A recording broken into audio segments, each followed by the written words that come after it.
दोस्तों नमस्कार। विचार चक्र विद नीरज में आप सभी लोगों का पुनः स्वागत है। तो आज मैं कुछ खास विषय पे चर्चा करने जा रहा हूँ। ज़्यादा समय मैं आप लोगों का नहीं लूँगा और पूरा रिक्वेस्ट है कि आप लोग पूरा वीडियो देखिए। तो जिस तरीके से राज्य सरकारें और सरकारें जो भी हर जगह की जहाँ की भी हैं, वे लोग बार बार लॉकडाउन को एक्सटेंड करते चले जा रहे हैं, बढ़ाते चले जा रहे हैं। इससे इतना तो क्लियर है कि इन लोगों को कुछ भी जानकारी नहीं है कि इसके आगे पीछे क्या होने वाला है। इससे तो यही साबित होता है बिना कुछ कहे पूछे। और इन्होंने बार बार अपने कम ज्ञान का ये लोग परिचय देते चले जा रहे हैं, कहते हैं कि हम क्या जाने। लेकिन भैया आपको इतना तो सोचना चाहिए, इतना तो अनुमान है कि नहीं कब तक ये चलेगा। बार बार अपनी बात, आपकी बातों का कोई वैल्यू नहीं है। 10 दिन बढ़ा रहे हैं, 5 दिन बढ़ा रहे हैं, 15 दिन बढ़ा रहे हैं, लेकिन लोगों के लिए व्यवस्था नाम के चीज पे आप कुछ नहीं दे रहे हैं। शायद 5 किलो राशन देते होंगे तो 5 किलो राशन में तो जिंदगी चलता नहीं है। 500 रुपये महीने में तो किसी का खर्च चलता नहीं है। ऐसे ही पहले से ही बहुत ज्यादा बेरोजगारी थी। अच्छा, एक चीज और मैं बता दे रहा हूँ कि एक हमारे यहाँ एक प्रसिद्ध कहावत है कि किसी भी समस्या का मुकाबला इस तरीके से किया जाए कि सांप भी मर जाए और लाठी भी न टूटे। यहाँ पे भैया सांप यानी कि कोरोना जो है मरेगा कि नहीं मरेगा वो तो हमको नहीं पता चल रहा है। लाठी पक्की टूट रही है। आम जनता की जो रीढ़ है, आम जनता की कमर है, वो तो टूटते ही चली जा रही है। आप ऐसी परिस्थितियों में सेंट्रल विस्टा पर क्या नाम है, नया संसद भवन बना रहे हैं कि सेंट्रल विस्टा बना रहे हैं, क्या कर रहे हैं आप? ऐसे ऐसे काम करते हुए चले जा रहे हैं जिसका कि इस समय कोई जरूरत नहीं है। हजारों करोड़ रुपए आप उस पर बर्बाद कर रहे हैं अपनी सुविधाओं के लिए। क्या है, बहुत सारे विश्व में ऐसे देश हैं कि जिनका 200-400 साल पुरानी संसदें हैं। आपका कुछ ही पहले बना है, 150-60 कुछ जो भी कुछ साल पहले ही बना है, कुछ शायद 200-400 साल थोड़ा हुआ है, इतना तो हम लोग जान ही रहे हैं। तो आपको फिर भी नहीं पेट भरा कि आपने ऐसा प्लान एकदम डाल दिया। और अब तो कोई यदि फोटो भी खींचेगा तो दंडनीय अपराध की श्रेणी में आपने डाल दिया। इसी से आप लोगों की ऐसे बुरी स्थिति में हालात पता चल जाते हैं। और इसमें जो सबसे बड़ी बात है कि इस तरीके से आप भैया बढ़ा रहे हैं तो उसके लिए कुछ सुविधा तो दीजिए लोगों को कि लोग क्या खाएंगे क्या पिएंगे। आप उनका नॉर्मली रूप से बिजली बिल उनका माफ करिए, पानी वाला करिए। तो आप कहेंगे कि हम कुछ कर ही नहीं सकते हैं। जब आप कुछ कर ही नहीं सकते हैं तो लोगों के हाल में छोड़ दीजिए। लोग जैसे जी रहे हैं उनको वैसे जीने दीजिए। ऐसे ही लोग मर रहे हैं, आप मरने वालों को तो बचा नहीं पा रहे हैं। उनकी समस्याएं तो बढ़ती चली जा रही हैं। इलाज के नाम पे आजकल बड़े प्रसिद्ध अस्पतालों में क्या हो रहा है, कौन कौन से इलाज हो रहे हैं, सभी लोग देख रहे हैं। तो इतना तो लोगों को पता चल ही जा रहा है, इसमें कुछ छुपाने और बताने वाली बात नहीं है। और एक चीज और है कि इस बार जो समस्या हुई तो उसमें मेरा भी तबीयत खराब हो गया था। और मुझे कम से कम मुझे बुखार तो था और कुछ और समस्याएं थी, लेकिन हमने इलाज तो के नाम पे मैंने मतलब कि कोई ऐसा कोई टेस्ट कराया नहीं। मैं नॉर्मल रूप से 5-6 दिन तो मुझे ऐसे ही बुखार आता रहा। फिर मैंने कुछ काढ़ा वढ़ा जो है वो सब मैं तो लेता रहा। हल्दी मैंने डाल के दूध में और पानी में मैंने लगातार गर्म पानी में लिया, जिससे मुझे फायदा हुआ। मैंने अंत में मतलब फिर भी लो हो जा रहा था लेकिन एकदम ठीक नहीं हो पा रहा था बुखार। तो ऐसी स्थिति में मुझे लेना पड़ गया, कुछ दवाएं लेनी पड़ गई अंग्रेजी की, जो कि बहुत महंगी नहीं थी, 100-125 रुपए के लगभग थी, जिससे मुझे पर्याप्त आराम हो गया और मैं बहुत ही जल्दी रिकवर हो गया। तो इसको मैं एक चीज और इसको जोड़ना पड़ेगा। आमतौर पर मुझे कभी बुखार आता नहीं था, हल्की फुल्की समस्याएं होती थी। इस बार जो आया वो कुछ ज्यादा ही लंबा ही टिका। और इसमें जो सबसे बड़ी बात है कि ये जो 5G वाला जो बात है वो अफवाह है कि नहीं है मुझे नहीं पता है। लेकिन मुझे जो इस बार के बुखार में जो अनुभव हुआ मैं बता रहा हूँ कि अगर यह अफवाह है तो फिर अफवाह भी तो पश्चिम के देशों से ही फैला है। ये जो 5G वाली बात है मैं इसको पिछले साल से ही सुन रहा हूँ।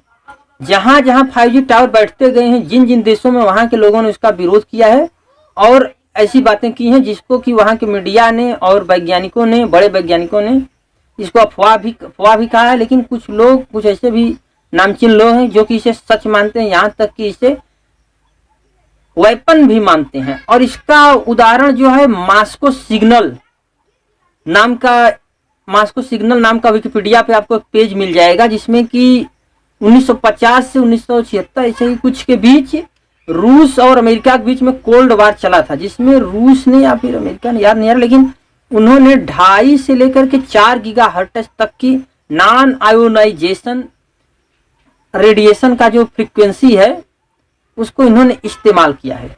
जिससे कि वहाँ के लोगों में गंभीर डिसऑर्डर, सीरियस इलनेस आई, और जिसमें मेमोरी लॉस और आपका क्या क्या है, memory loss, depression, irritability, year problems आदि समस्याएं लोगों के शरीर में उभरती चली गई, जिसको डॉक्टर पॉल डार्ट एमडी ने इसका विस्तृत वर्णन किया है। इसलिए हम इसे एकदम टोटल सेफ नहीं मान सकते हैं, क्योंकि भविष्य में, लेकिन क्योंकि भूतकाल में जो रेडिएशन उपलब्ध थे जिनका प्रयोग हुआ है, ये तो गलत नहीं हो सकता है। मॉस्को सिग्नल नाम का जो फैक्टर है, इसको आपको देखना चाहिए। और जिस समय ये टावर लगने शुरू हुए गांव-गांव में लोगों के यहाँ, तो फिर ये अफवाह फैलती गई, यानी कि इसको बल भी मिलता गया। केवल कुछ शरारती तत्व ही ऐसी बात फैला सकते हैं, नहीं फैला सकते हैं। ये तो बात जरूर डिबेट की हो सकती है, और इनका जांच यदि होगा तो सब चीज क्लियर हो जाएगा। और अभी भी साइंटिफिक रूप से कोई भी डाटा अवेलेबल नहीं है जिसको कि ये लोग प्रस्तुत कर सकें। अभी इस पे इनकी पढ़ाई चल रही है। तो यह एक नई टेक्नोलॉजी है, और यह अनकंट्रोलेबल न हो जाए, जिससे कि मानव जाति में तमाम तरीके के डिसऑर्डर पैदा हो। इसलिए भैया इसको सोच समझ के इस्तेमाल करो, और लोगों को झूठा ठहराना तो भाई बंद ही आपको करना पड़ेगा। खैर, हम इसको अफवाह ही मान लेते हैं, छोड़ते हैं, ये अफवाह ही होनी चाहिए। यदि दोबारा फिर यदि इस्तेमाल होता है, और फिर लोगों की यदि बीमारी यदि होती चली जाएगी, तो फिर तो भाई सोचने वाली बात हो जाएगी। तो इसलिए इन सारी बातों को, इसमें जाफराबाद की भी घटना है, बहुत सारे वायरल मैसेज आए हैं जिसमें शशि लूथरा और कुल कई लोगों के हमने मैसेज देखे हैं। बनारस के 2 युवकों की बातें भी हुई थी वायरल, उसको भी हमने सुना। तो भाई डर तो देखिए फैल ही जाता है, हम भी डरते हैं अब, और आप भी डरते हैं। और ये जो 4G, भाई कहेंगे कि नहीं 2G 3G और 4G तो लोगों को नहीं नुकसान पहुंचा रहे थे, लेकिन इतना तो अध्ययनों से एकदम साबित हो गया है कि ये तितलियों को नुकसान पहुंचाए हैं, मधुमक्खियों को नुकसान पहुंचाए हैं। और एक तो खान सर हैं जो कि यूट्यूब पे काफ़ी फेमस हैं, उन्होंने भी कहा है कि नहीं ये जो 5G वाला है ये तितलियों को और इनको नुकसान पहुंचाते हैं, यानी छोटे कीड़ों को। या जब एक छोटे कीड़ों के लिए जिसका रेडिएशन जहर के समान है आप मान रहे हैं, तो इंसानों में भी कुछ लोगों को तो इसका प्रभाव पड़ता ही होगा, जो लोग की सेंसिबल टाइप के होंगे। तो और ऐसे लोगों की संख्या इस बार काफ़ी ज़्यादा हमको लग रही है। तो इसके ऊपर हो सकता है, इसके ऊपर भी चर्चा होनी चाहिए। और एक चीज़ और है कि नहीं, जो मीडिया वाले हैं, मीडिया वाले एकदम परेशान करके रख दिए हैं। 24 घंटा केवल एक ही न्यूज़ देते हैं। उनके पास बेरोजगारी, भुखमरी, इसमें क्या क्या हालात चल रहे हैं इसके ऊपर कोई खबर नहीं है। उनको केवल बस एक ही बात केवल दिन सुबह से लेकर शाम तक 24 घंटे मतलब यही एक ही चीज़ चलाते हैं। और इस बीमारी को भी आज भी कुछ लोग बीमारी पूर्णतया रूप से नहीं मानते हैं, जिसमें बहुत सारे नामचीन लोग हैं। लेकिन मीडिया वालों ने कभी भी उन लोगों को बुलाया नहीं अपने पास, उनसे कभी भी डिबेट नहीं किया।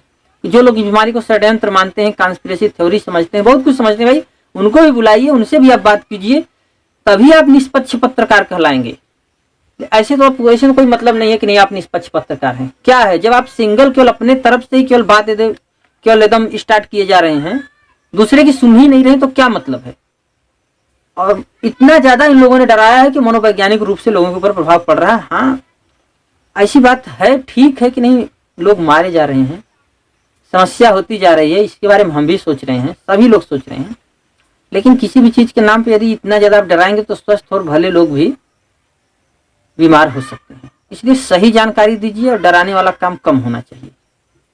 लोगों को अंदर से भी हिम्मत इस समय देने की जरूरत है, और सही इलाज की जरूरत है, नहीं कि दवाइयों के साइड इफेक्ट से, रेमडेसिविर से।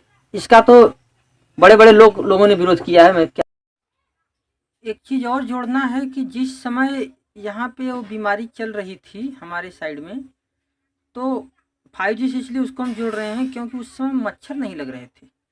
क्या बीमारी जो है उसके वायरस है, क्या मच्छरों को भी ये सब खा गए। करीब 10 दिन लगातार मच्छर नहीं लगे।